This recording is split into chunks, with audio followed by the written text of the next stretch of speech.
Tous les matins, vous avez fait le choix, mesdames et messieurs, de nous suivre à travers les grandes gueules. Vous nous écoutez à la radio, vous nous regardez également aussi à la télévision. Merci de votre fidélité. On en vient à ce sujet, évidemment. Le mouvement social guinéen reporte donc le dépôt de son avis de grève jeudi prochain. La réunion d'hier à la Bourse du Travail aurait permis donc d'asseoir l'union autour de la démarche. Plus que deux jours pour que le gouvernement de désamorcer la crise. Sauf que, on surveille ce matin. On n'a pas de gouvernement. On essaie de comprendre évidemment le contour avec notre invité qui est avec nous ce matin, mon cher Mohamed Mara, qui n'est autre monsieur Diallo. Mohamed Salou Diallo, bonjour. Bonjour Lamine, bonjour. Bon retour. Bienvenue. Bon retour à Conakry parmi nous. Alors, première question banale. Vous avez une plateforme revendicative qui a été déposée. Le gouvernement n'a pas donné de suite. Vous avez donc le préavis de grève était arrivé à échéance. Hier, il était question même de déposer un avis de grève. Mais avant d'en parler, aujourd'hui, vous n'avez pas d'interlocuteur. Puisque le gouvernement, entre-temps, aspirine effervescent, c'est parti dans de Doumbouyaye. C'est quoi votre lecture d'abord? Quelle est votre lecture de la situation actuelle? Effectivement, ça rappelle l'autre gouvernement de Lansana Conté qui était tombé aussi sous dépression, surtout les pressions sociales. Ouais, mais c'est pas le cas là, monsieur Diallo. Oui, attendez. C'est pas le cas. Néanmoins, nous étions en phase de négociation. Donc, alors là, nous sommes aussi en phase de négociation. Bien. Pour nous, tout ce qui tombe devant, c'est lié à la phase de négociation. Ah ouais? Vous y croyez? Vous pensez que parce que vous avez, montré le chiffon rouge, Doumbouya s'est dit, mais non, mais il faut que je fasse attention là, le gouvernement, il faut que je me débarrasse. On en viendra tout à l'heure. Je vous promets que... Je vous promets que... Faisons tout pour que cette grève n'ait pas lieu. Si elle a lieu, nous allons arrêter le pays. Bon, c'est vous qui le dites. Donc on va revenir un petit peu à la genèse. C'est important, mon cher Mohamed. Alors, le moteur est déjà allumé. Bien sûr. Alors, finalement, hier, beaucoup d'employés, surtout dans le domaine de la presse, se sont sentis trahis. On va vous le dire en face. Beaucoup de travailleurs se sont sentis trahis parce que les gens attendaient valablement le dépôt de cet avis de grève. Mais avant d'ailleurs, je pense que c'est vous qui l'avez dit ici, au téléphone, dans cette même émission, qu'à la fin des 10 jours de préavis, si le gouvernement ne s'entendait pas avec vous, que vous alliez automatiquement déclencher une grève. Qu'est-ce qui s'est passé, monsieur Diallo? Parce qu'on a appris que les forêts sacs noirs ont beaucoup circulé de nuit. Oui, les secteurs de l'enseignement, là, on a vu des messages comme ça qui sont arrivés dans nos boîtes. Est-ce que le forêt sac vous a empêché hier de déposer ce préavis de grève? Il n'y a pas eu de forêt sac de près. Non, c'est des syndicalistes même qui disent qu'il y a eu forêt sac. Donc, il fallait leur demander les preuves. Mais ils l'ont dit. Ils ont dit notamment que certains d'entre vous sont allés à la primature. Maintenant, écoutez, je vais vous donner la méthodologie de la grève. Je vous écoute. D'accord. Bien. D'abord, nous pourrions être en mesure et logiquement et légalement déclencher la grève dès l'expiration du préavis. C'est ce qu'on attendait d'ailleurs. Bien. Et c'est ce que tout le monde a beaucoup attendu. Mais vous l'aviez même annoncé. Bien. Vous l'aviez même annoncé. Bien. Maintenant, vous savez, aujourd'hui, on a une nouvelle classe de travailleurs à laquelle il faut instruire les méthodes de la grève. Parce qu'une grève une grève légale, légitime, peut perdre sa légitimité au cours de la grève. Oui, c'est vrai. Donc, il faut préparer les esprits. Donc, il faut éduquer les gens. Donc, on a imprimé cette fois-ci une certaine méthodologie. On a dit, d'abord, nous réunissons les 13 centrales syndicales. Nous posons le problème sur la table. Le débat a lieu. Et après, on affûte nos points de vue parce que le consensus est de mise dans le cadre du syndicalisme. Alors, partant de ceci, il fallait donc que chaque centrale syndicale ait le temps d'aller convoquer sa base. Aussi tenir la même assemblée générale. Parce que c'est l'assemblée générale qui est légitime. Ce n'est pas le leader qui déclenche. C'est lorsqu'on a le mandat et donc on est confiant de notre base, nous déclenchons maintenant. Nous devenons en ce moment un instrument de la grève. Donc, il y a eu les débats. Beaucoup voulaient que la grève soit automatiquement déclenchée. Donc hier lundi. Mais vous savez, oui, hier lundi. Mais vous savez que ce n'est pas seulement aussi, il faut être un peu, quelle que soit la situation, il faut prendre ses responsabilités. Mais bien sûr. Il ne faut pas lancer les gens, surtout avec un gouvernement que nous avions en face qui vient de tomber, où les gens pensent qu'ils ont le droit de vie et de mort sur chaque individu.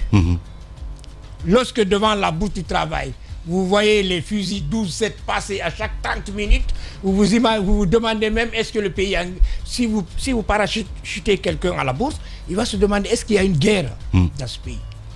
Donc tout ça là, il fallait préparer les esprits. Nous espérons que l'après-midi d'hier, la journée d'aujourd'hui et demain pourront suffire. Nous entendons bien ces explications, mais derrière, on entend aussi que vous aviez voulu être prudent parce que les fonctionnaires voudraient attendre la fin de ce mois pour avoir leur salaire. Parce que la grève, c'est un engagement difficile parfois pour gagner mieux. On pourrait vous empêcher parfois de tenir, notamment en retenant, n'est-ce pas, les salaires. Je veux parler de ceux qui sont à la fonction publique. Est-ce que cette peur-là ne monte pas les esprits? Vous savez, à un moment donné, la dignité elle-même n'a pas de prix. Ouais. Si on doit vous donner une carotte pour vous arracher votre propre épouse, vous n'accepterez pas la carotte. Mais bien sûr. Est-ce que vous comprenez? Donc, ce n'est pas lié au salaire. Mais nous avons dit, prenez n'importe quel département, prenez les centaines de jeunes employés depuis le régime de Alpha Condé où les gens, on a ouvert les vents, les gens sont rentrés. Et nous défendons le travailleur et l'emploi lui-même. Donc, quelle que soit la porte par laquelle... Donc, ce n'est pas du tout lié. Voilà. Jacques fait bien de poser cette question, M. Diallo, parce que, à regarder, moi, je vois un anti-système dans ce studio, qui est juste là à ma gauche, Mohamed Ali Condé, qui dit « J'ai pas confiance ». Si vous écoutez l'émission, vous voyez un petit peu sa position. Bon, alors, évidemment, comment dire, on peut dire, sur quelle base le jeune Mohamed Ali se base pour sortir à dire « Je n'ai pas confiance aux syndicalistes et tout ce qu'il y a ». Est-ce qu'entre vous, déjà, il y a cette confiance? Parce que c'est très important. C'est un milieu miné quand même. Osons de dire les choses. Lamine, vous savez, le 100% même au laboratoire, on ne peut pas l'obtenir. Ah. Le 100%, on ne l'obtient pas. Ouais. Il fut un moment au temps de l'Ansana Conti, quand on préparait une grève, les gens enregistraient, on venait de connaître le GSM, les gens enregistraient pour amener, vendre à la présidence. Voilà. Okay. Au temps de Alpha Condé, les gens ouvraient le téléphone pour que ça soit écouté à la présidence. C'est toujours comme ça dans un monde. Deux hommes. C'est un panier à scrap en fait. Est-ce que vous voyez? Mais nous, ça ne nous gêne pas. Tant que nous sommes dans la bourse du travail, c'est notre temple. Là-bas, ça a été construit pas par la sueur de l'État, mais par la sueur des travailleurs. Mais comment faire aujourd'hui pour nettoyer ce milieu-là? Parce que c'est important. Parce qu'il y a le Premier ministre. Moi, je vous dis, sincèrement, Diba, si tu me permets, quand je vous ai écouté dans les grandes gueules, j'ai dit à Diba, j'ai dit au moins, pardon, à Jacques, je dis, voici ce monsieur, je ne le connais pas, mais déjà entendre la voix, je pense qu'on peut le faire confiance. C'est pas dire qu'un autre sous-moi est né ou je ne sais quoi exactement. Mais comment faire aujourd'hui pour nettoyer ce milieu-là? Parce que c'est important. Bien. Le problème, c'est d'abord dans les mandats électifs. Au niveau de certaines centrales, telles que la CNTG, nous avons commencé la formation depuis la base. Est-ce que vous voyez? Aujourd'hui, il y a beaucoup de nos structures qui ont reçu les formations de base, dont même le SPPG. Vous comprenez? Oui. C'est parce qu'il y a eu cette arrestation qu'on n'a pas encore délivré directement le diplôme par la cérémonie et tout ce qui s'ensuit. Donc, nous outillons les gens. Nous éduquons les gens dans le sens de la responsabilité et dans le cas de l'exercice du mandat syndical. Parce qu'il ne faut pas confondre, ce n'est pas le secrétaire général qui décide.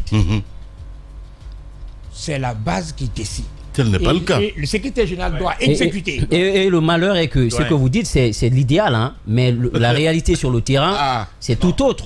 On a beaucoup d'entités aujourd'hui, on a vu le bicéphalisme. On a l'impression que ce n'est plus la base qui décide, mais ceux qui sont à la tête, ils utilisent le syndicat comme un exutoire, comme un tremplin, pour soit faire un chantage à l'État pour prendre de l'argent. On a parlé de l'affaire des plastiques noirs ici. Est-ce que vous n'avez pas le sentiment qu'avec le temps, l'ancien premier ministre Kassory avait dit que le syndicat guinéen doit être réformé aujourd'hui?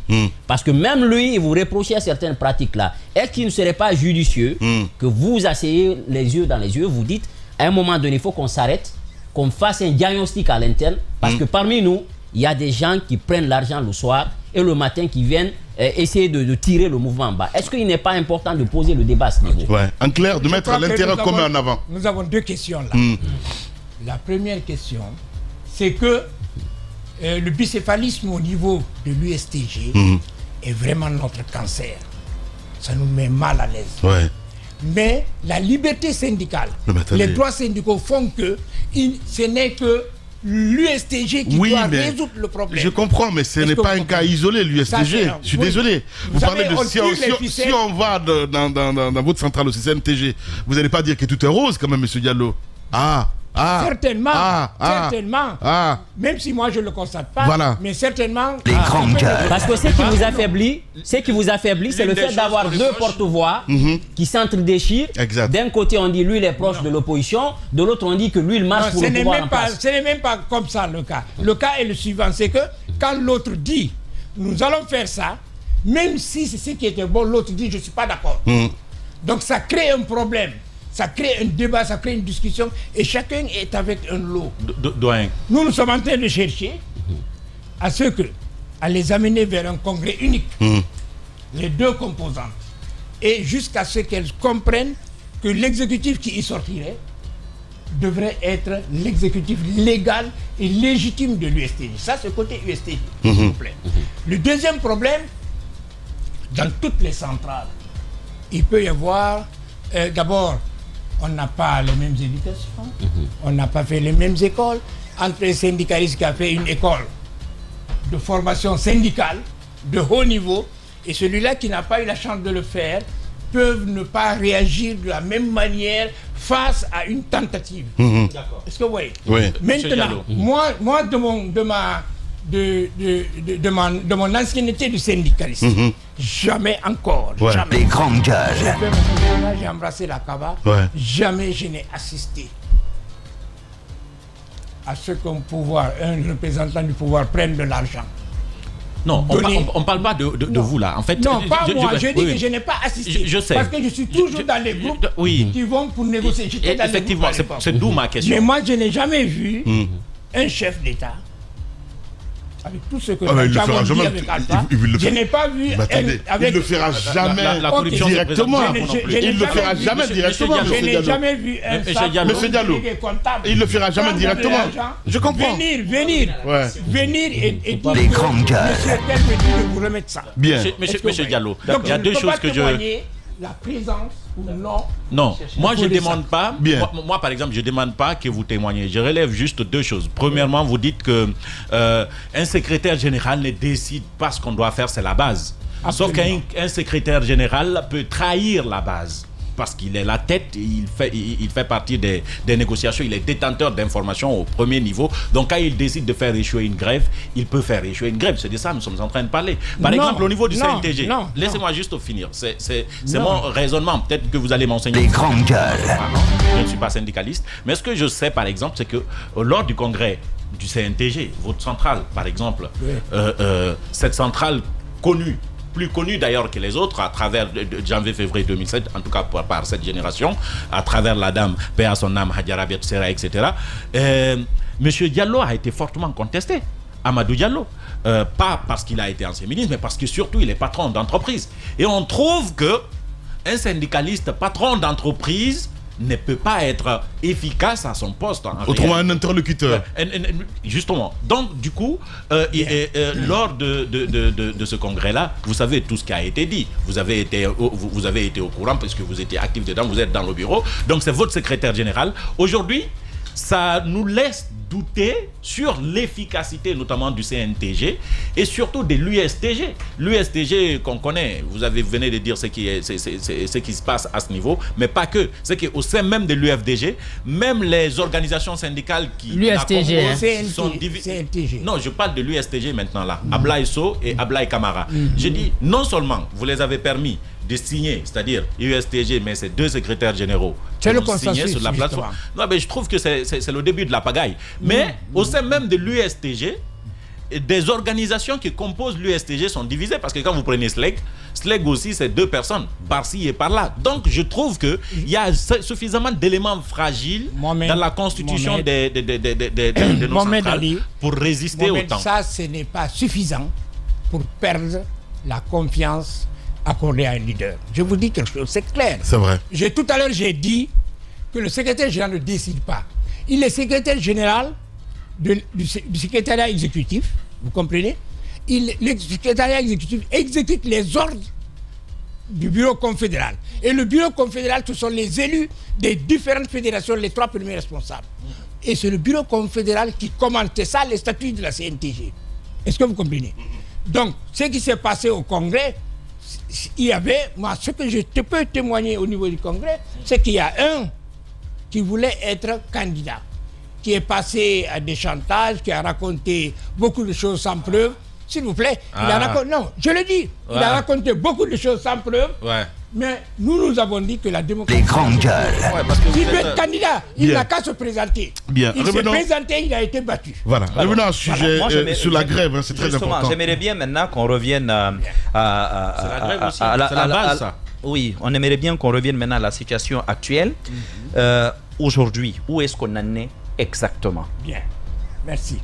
Aujourd'hui, après la concertation qui aura lieu au niveau des assemblées générales, dans les différentes autres centrales, la CNTG a déjà tenu l'assemblée générale hier. D'accord. Où il a été donné mandat au secrétariat exécutif de coordonner le dépôt le jeudi 22 de l'avis de grève.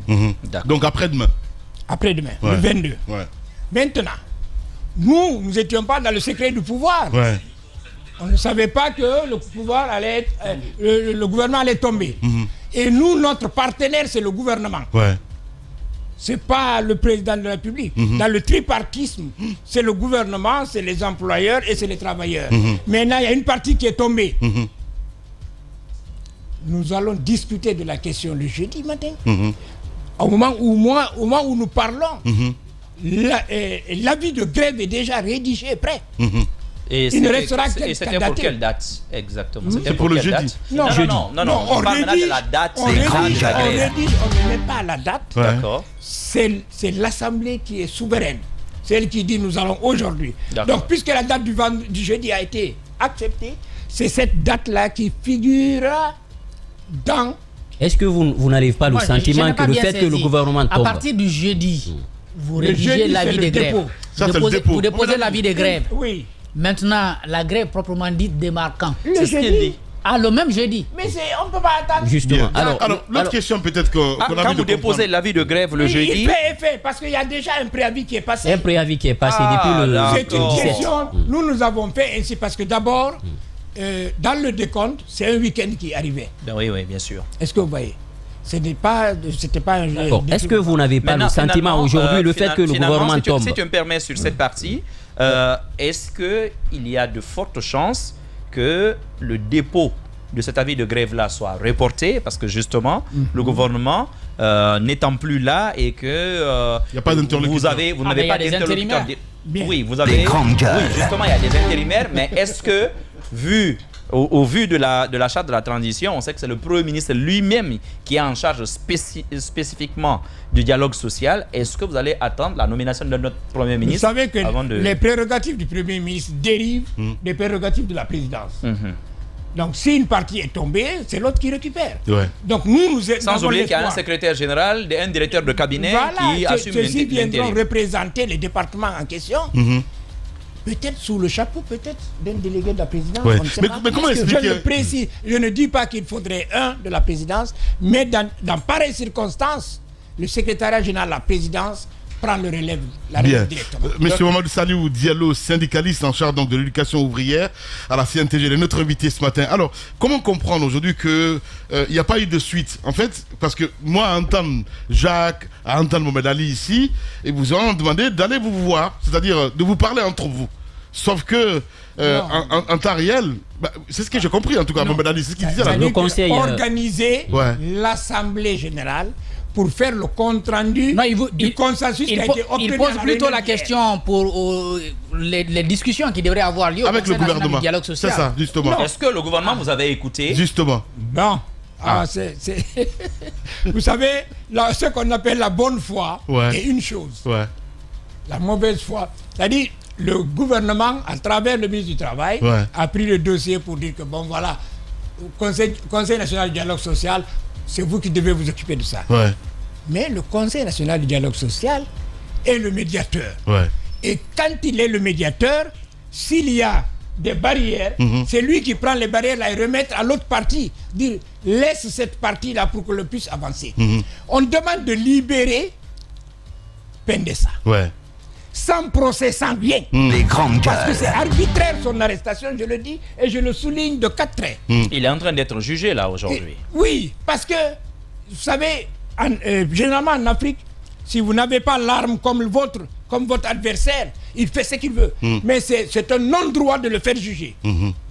Parce que c'est vous ne pouvez pas. Il est syndicaliste, il est en exercice de ses fonctions. Et quand on demande, regardez, le procureur de Dixon qui dit, qui reproche à Pendessa un attroupement et réunion non autorisée. Est-ce qu'un syndicat a besoin d'avoir une autorisation pour réunir son bureau? Non. Pour réunir ses membres? Non, il y a une exception légale. Est-ce que vous voyez? C'est comme si ces gens-là n'ont jamais parcouru les conventions de Genève. C'est comme s'ils n'ont jamais fait ils ont laissé tomber ça. Non, maintenant ils ont laissé tomber. Ils avaient compris.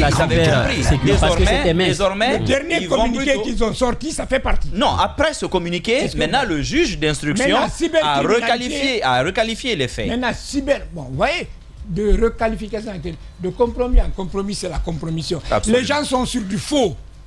Ils sont en train de monter quelque chose pour taire le garçon, une fois pour toutes, et peut-être même tuer l'organisation. C'est de ça qu'il s'agit. Et par ricochet, les médias, parce qu'en réalité, Pendessa se bat pour la liberté de la presse aujourd'hui. C'est cela le problème. On restreint l'Internet. Eux, je ne sais pas comment leur cerveau fonctionne. Ils ne calculent pas l'incidence négative de ça dans l'économie, dans le social et même en médecine. Les grandes gueules. Pour eux, il faut fermer. Tel n'est pas bon, il faut fermer. On ne dirige pas un État comme ça. Je le dis et j'aurais souhaité le dire face à face au président de la République. Nous sommes tous des Guinéens, nous sommes tous égaux. Personne n'a le droit de vie et de mort sur son projet. Vous n'êtes pas sensible au discours officiel quand même qui dit que la Guinée, il y a un danger, mais dont on ne connaît pas le nom, mais il y a un vrai danger en ce moment sur la sécurité nationale. Ça, c'est des histoires. Hier, l'ancien ministre de la Justice, Charles Wright, a dit hier qu'il y a un gros problème pour la première fois. J'ai entendu maintenant un membre du gouvernement reprendre la question de la sécurité nationale. Hier, il a dit que le piratage d'un site internet, notamment celui de l'aéroport, relève de la sécurité nationale. Vous devez être quand même sensible à ce discours. Quand il y a eu cette attaque, non, attention, vous savez, quand on ampute un bras, il ne faut pas voir pourquoi le bras est amputé. Il faut chercher ça. Pourquoi il est amputé? Pourquoi les gens se sont attaqués au site? Pourquoi ils n'ont pas pris une Kalachnikov ou un 12-7 pour tirer? C'est parce que c'est l'arme là qu'ils ont. C'est à la guerre comme à la guerre.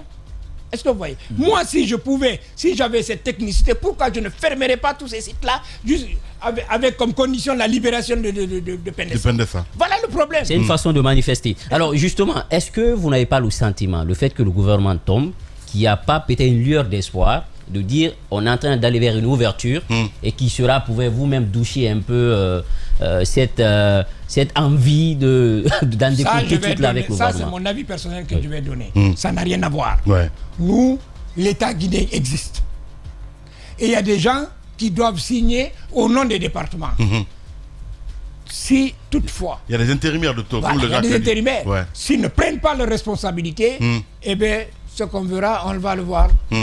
Il y a quand même cette réaction des représentants de l'État par rapport à votre préalable. Parce qu'au départ, c'était une revendication. À l'arrivée, c'est devenu un préalable. Alors, on dit de ce côté, mais pourquoi vous ne mettez pas tout sur la table qu'on en discute? Non, non, non. Vous savez... C'est ce que vous reproche, par exemple, Baouri. Baouri estime que vous auriez dû mettre ça sur la table.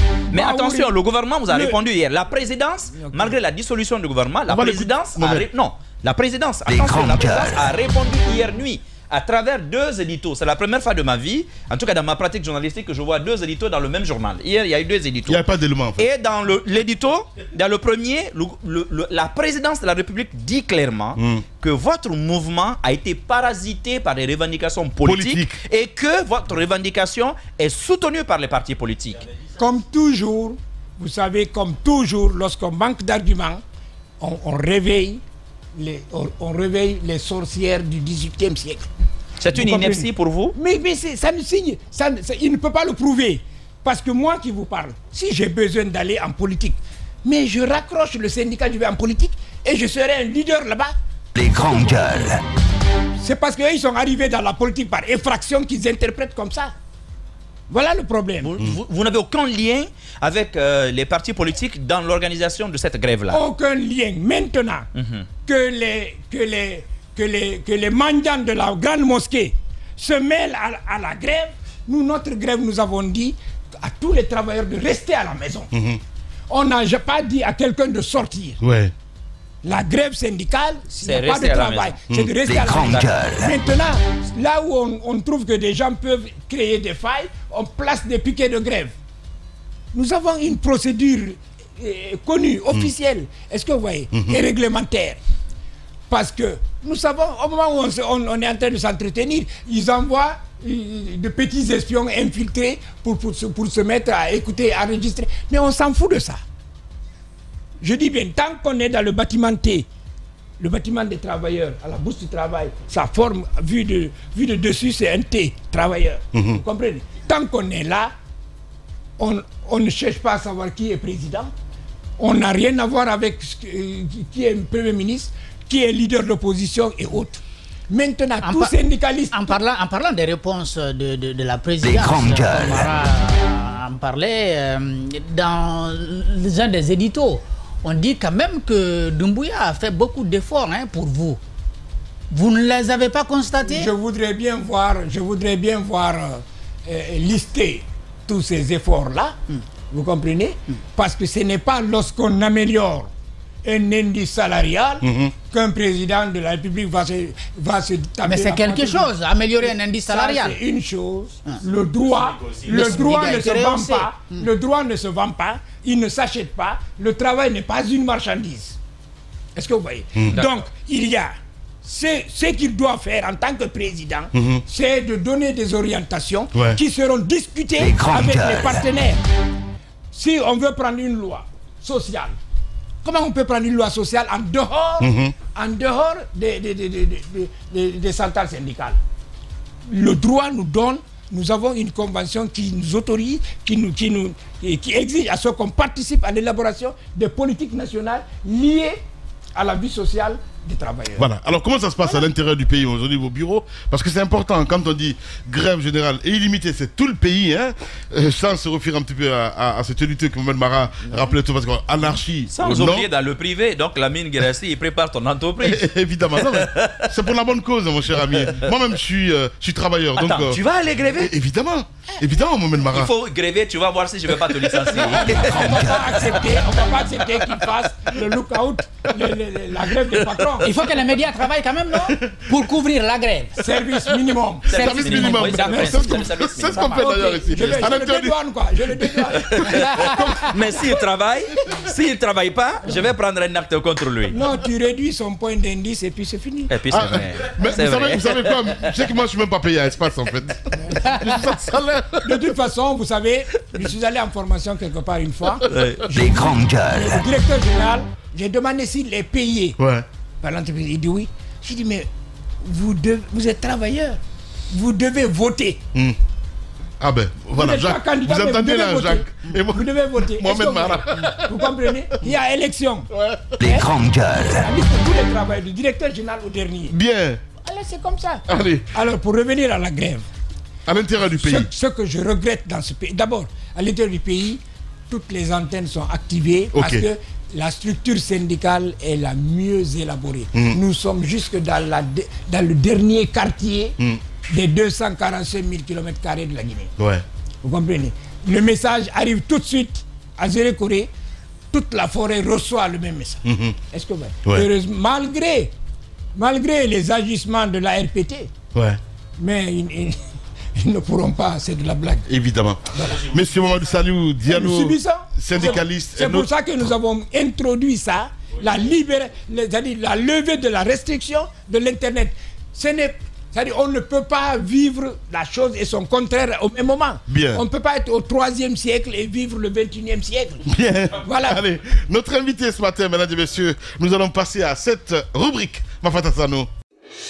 Radio Espace, Espace TV, les grandes gueules, le jeu des photos. Que pensez-vous? Que reflète une personnalité? Jeu des photos, hein, mon cher ami Diallo, vous allez comprendre.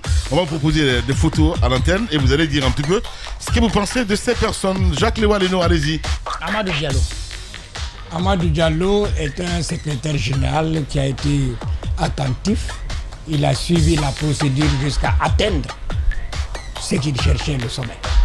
Le ministre de la fonction publique, M. Julien Yombolo. Ancien ministre. Ancien ministre. Oh, excusez-moi du terme, je ne voudrais pas que ce soit un terme d'individu. C'est le plus mauvais ministre. C'est le plus, je répète, c'est le plus mauvais ministre du travail et de la fonction publique qu'on a eu. Comment ça? Je vous donne un seul indice. Je vous donne un indice. Comment peut-on changer les horaires de travail dans un pays? D'abord, les conventions disent que lorsqu'une pause ne permet pas à un travailleur de retourner à la maison et revenir reprendre son poste de travail, cette pause-là doit être considérée comme étant une heure travaillée à payer. Ouais. Donc des heures supplémentaires. Des heures supplémentaires. Oui, ça devient Non, c'est différent. Attendez. Ok. Non, mais vous comprenez? Non, c'est des heures travaillées. Voilà. C'est une heure qui est comptée travaillée. Bien. Il modifie les heures, il crée des heures supplémentaires, il renvoie donc la fin de la journée au-delà des 8 heures officielles. Alors pendant que l'heure de pause est considérée comme une heure de travail. La rubrique. Donc en repoussant d'une heure, en réalité on passe à la journée de 9 heures. Donc le plus mauvais ministre. Et lorsque nous avons réagi, la rubrique, on a dit bon, on a réduit les 2 heures de pause en 1 heure. Est-ce que vous voyez, ça ne change rien. La preuve est là, les gens quittent maintenant le travail à 11 heures. Bien. Aboubacar Souma. Aboubacar Souma est un syndicaliste actif, émotif. Et il ne devait pas combiner les deux. Ouais, émotif. Pour aller plus loin. Ouais. Et ça arrive là. Abdoulaye Sow. Abdoulaye Sow est un syndicaliste bien outillé, mais aimant les couloirs. C'est un banquier. Non, il se tisse des relations dans les départements, dans les ministères. Vous savez, un syndicaliste, tu dois un peu prendre la licence. J'aime les couloirs. Ouais, mais ça, c'est des amitiés personnelles. Non, ça, c'est dans le quartier. Allez. Ah, dans le quartier. Mais pas dans les couloirs. Mohamed. Bernard Gomou. Bernard Gomou, bon, écoutez, c'est la classe de l'inexpérience. Allez-y, Djiba Milimono. Dernière photo. Dernière photo, Madame Diaka Sidibé, la ministre de l'Enseignement supérieur. Je vais faire une contraction. Monsieur Guillaume Awing, le ministre de l'Éducation. Et Alpha Bakar, les trois ministres de l'Éducation. Le meilleur, particulièrement ces Guillaume. Ces trois-là, le meilleur, c'est Diaka. Et le pire. Mais elle a réussi. Elle a réussi à positiver l'action syndicale dans son département. Bien. Elle fait tout. Si elle est la meilleure, c'est qui le pire? C'est qui le pire? Non, mais c'est Guillaume, tout le monde connaît. Mais comment ça? Qui ça? C'est Guillaume. Comment ça tout le monde connaît? Alors vous avez parlé de Yombono, mais pourquoi vous dites Alpha Bakar, voilà l'homme à contrat d'objectif. On lui fixe ça, il atteint l'objectif. Et il l'atteint sans bruit. Oui, bien. Allez. Et Guillaume, c'est-à-dire, vous savez, l'éducation, malheureusement, ce qui frappe la Guinée, c'est parce qu'on a transformé l'enseignement préuniversitaire en un dépotoir. Bien. N'importe qui vient enseigner à l'enseignement secondaire. N'importe qui peut être ministre à l'enseignement secondaire. Voilà les conséquences. Eh bien, le moment est choisi évidemment pour poser des questions à des personnalités évidemment ce matin. Dans notre émission Ma Grande Mafata Sano, on passe à cette autre rubrique. Radio Espace, Espace TV, les grandes gueules. Question à une personnalité. question à une personnalité, hein. Voilà, on peut appeler ça comme ça, mon cher ami Diallo. Si cette personne était devant vous, la question que vous allez poser, et je me lance, eh bien, le président de la transition, Mamadi Doumbouya, quelle question auriez-vous posé s'il était devant vous? J'allais lui demander, est-ce qu'il avait mûri tout ce qui est lié au poste de président de la République?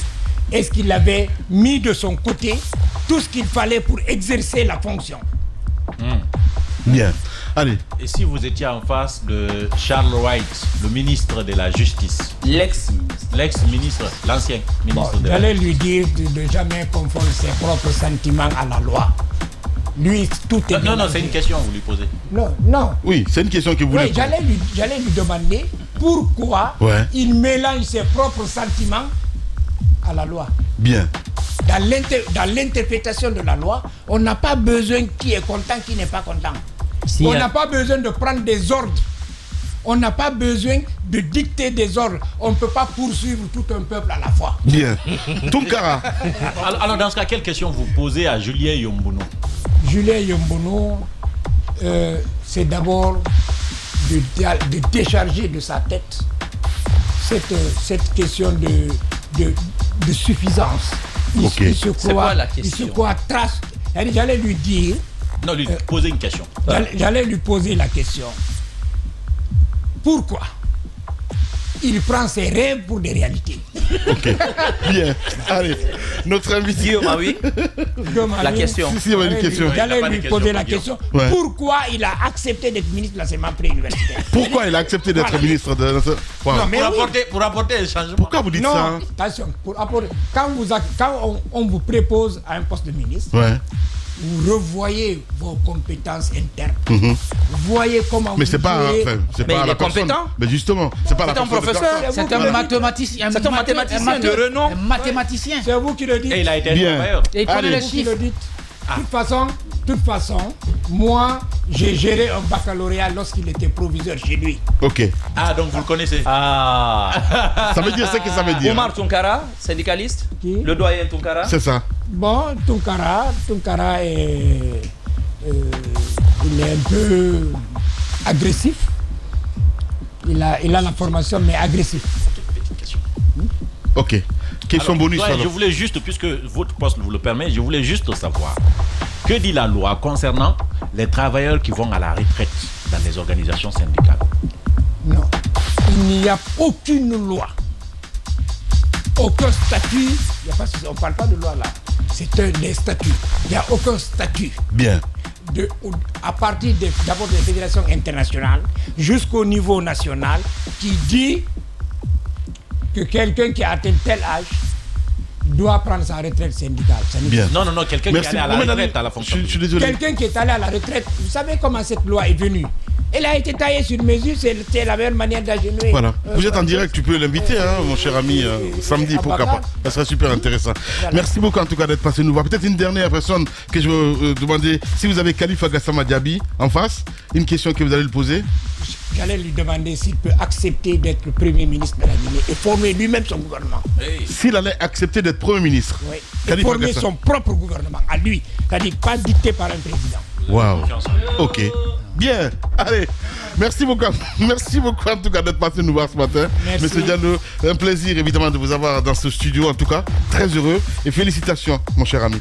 Allez, merci à vous qui nous rejoignez sur Radio Espace. Dans un instant, évidemment, nous allons recevoir notre Miss Eben. Radio Espace, Espace TV, les GG, le mur du jour. Le mur du jour, mesdames et messieurs, vous l'attendez évidemment, elle est avec nous, c'est bien sûr Aïssatou Sané, ma grande Sané, rebonjour. Bonjour mon grand Lamine, alors ça s'est joué également entre 3 personnes, Lamine qui a pris un mur, Mohamed Mara en a pris 3 et Mohamed Ali en a pris 4. Ah, Mohamed Ali. Il est le mur du jour. Il est le mur du jour, bon, ok. Il est choqué. Bien, mais c'est comme ça, il est tout le temps, il fait genre, je suis choqué. Ouais, bien, 4 murs. Aujourd'hui ça va à 4. Voilà. La dissolution risque de te toucher ici. Le problème c'est que je me rends compte que depuis hier, je suis quand même dans la norme. Dans la même box que Lamine. Voilà, c'est ça, évidemment. On est souvent cités ensemble. Ah ouais, c'est ça. Je suis en train de le dire. Il a 2 murs. Il a un mur, ça fait 4, toi seul tu as 4. Un mur. Aujourd'hui j'ai un mur. Voilà. Aujourd'hui encore, il est dedans. Voilà. Demain, il va venir dedans. Oui, Voilà. il a défendu le mouchou à un moment. C'est ça qui lui a valu ce mur. Allez, Diba, on se quitte là-dessus avec hier, avec ces manifs. Il y a eu des cas de mort du côté de Kouza. 2 morts, j'apprends, voilà. Oui, il y a eu des cas de mort. Malheureusement, on a encore endeuillé des familles. Et c'est ce qu'on disait. Maintenant, moi, j'ai pu échanger avec certains jeunes par rapport à ce qui se passe de ce côté, parce que même le soir, il y avait des tirs. Des tirs, les gens même disaient, est-ce qu'il n'y a pas un problème vers le camp Alpha et Diallo et tout. Ouais.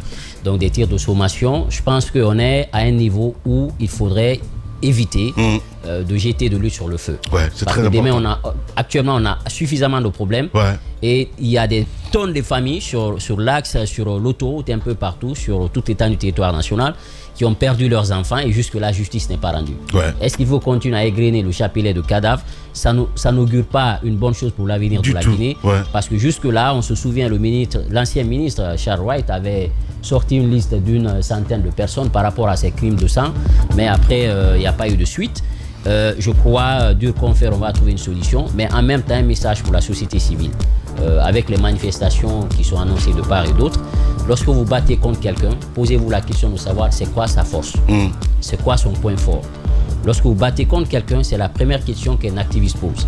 Est-ce que c'est la personne qui est en face de moi, il est fort physiquement ou il a un fusil avec lui? Est-ce que j'ai la force de me battre contre lui? Si vous trouvez une réponse à cette question-là, vous adaptez votre stratégie. Parce que face à des hommes en uniforme, est-ce que c'est la méthode violente qui peut marcher? Je pense que non.